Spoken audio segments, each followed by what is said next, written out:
புதுச்சேரிக்கு மாநில அந்தஸ்து கோரி புதுடெல்லியில் தலைநகர் இந்திய தேசத்தின் தலைநகர் புதுடெல்லி ஜந்தர் மகதர் பதியில் 27/6/2025 அன்று ஒரு மாபெரும் ஆர்ப்பாட்டம் மற்றும் மாநில அந்தஸ்துக்கான போராட்டம் நடைபெற்றது.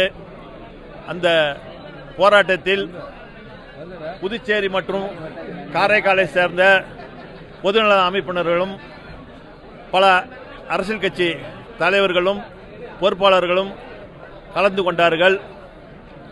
குறிப்பாக புதுச்சேரி மாநிலத்தின் முன்னாள் எம்பியும் பேராசிரியர் ராமதாஸ் அவர்கள் சிறப்புரையாற்றி மாநில அந்தஸ்து கோரிக்கைக்கான வலுவான வாதங்களை உரையாற்றியதுடன் புதுடெல்லி பத்திரிகையாளர்களுக்கு தனது கோரிக்கையை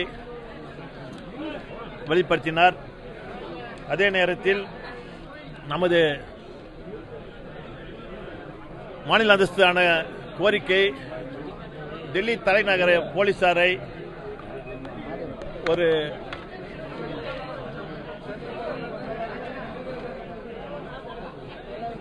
தாக்கத்தை ஏற்படுத்தியிருக்கிறது.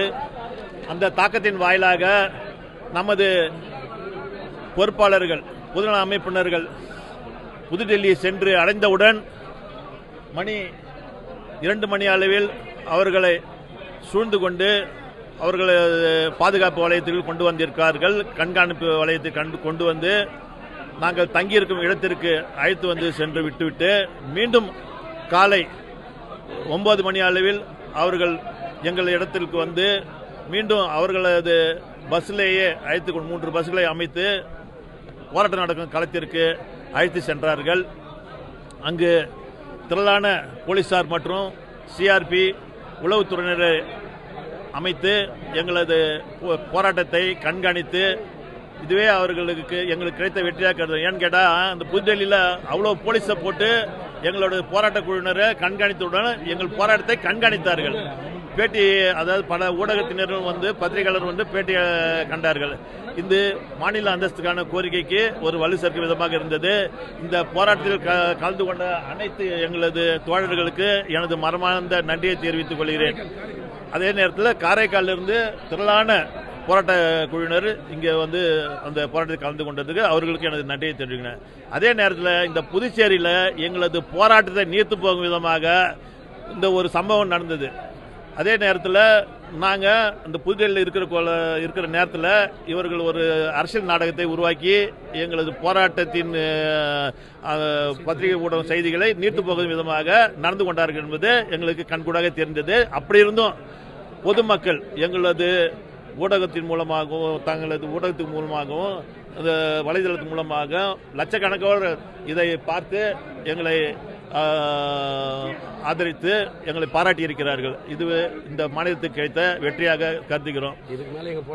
அதே நேரத்தில் இந்த பானாராத தீர்மானம் புதுடெல்லியில் இதுவரை சென்றடையவில்லை என்று அங்கு கிடைத்த தகவல் எங்களுக்கு உறுதியாக தெரிகிறது.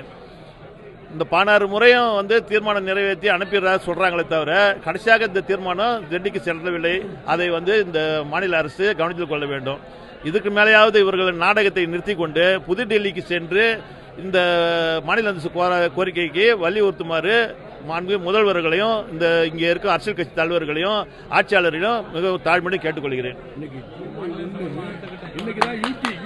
அதாவது இன்றுதான் நம் புதுச்சேரி விடுதலை பெற்று, அதாவது பிரெஞ்சு அரசாங்கத்தில் விடுதலை பெற்று இந்த இந்திய யூனியன் பிரதேசமாக மாற்றப்பட்டு அடிமையான தினமாக இது இருக்கிறது என்று நாங்கள் கொண்டாடிய காலம் போக இன்று அடிமைத்தனத்திற்கு இது இந்த நாள் ஒரு உதாரணமாக இருக்கிறது.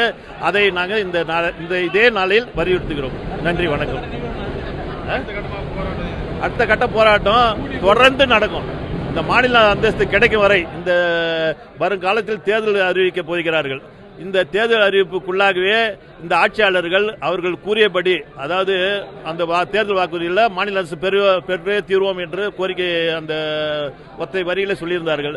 அந்த அதுக்கு மதிப்பு அதிகமாக இவர்கள் இந்த மாநில அந்தஸ்து பெற்றே இந்த ஆட்சிக்கு முடிவு கட்ட வேண்டும். அதாவது இந்த ஆட்சி முடியும் காலத்திலேயே இவர்கள் மாநில அந்தஸ்தை பெற்றுக் கொடுக்க வேண்டும். அப்போதுதான் மக்கள் இவர்களை நம்புவார்கள்.